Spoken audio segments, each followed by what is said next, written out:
Alors que la communauté internationale condamne unanimement le raid israélien perpétré hier contre une flottille humanitaire, le Comité pour une paix juste au Proche-Orient a protesté aujourd'hui en début d'après-midi à Luxembourg, réunissant une trentaine de personnes pour exprimer leur indignation.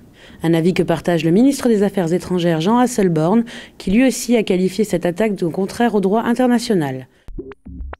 La démission hier du président allemand Horst Köhler a beaucoup fait parler d'elle. Le Premier ministre luxembourgeois Jean-Claude Juncker a exprimé lui aussi ses regrets quant à cette annonce. Il estime ainsi que la nouvelle de la démission de Horst Köhler est mauvaise à la fois pour l'Allemagne et pour l'Europe.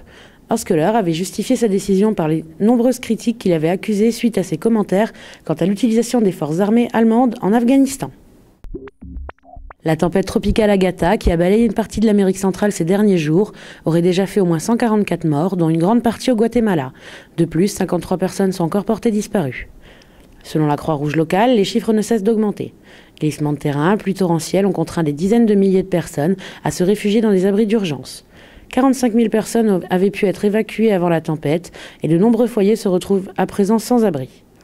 Du côté de l'aide étrangère, le président mexicain Felipe Calderón a déjà proposé son aide, mais l'acheminement des vivres s'annonce difficile puisque l'aéroport de la capitale du Guatemala est fermé suite à une éruption volcanique.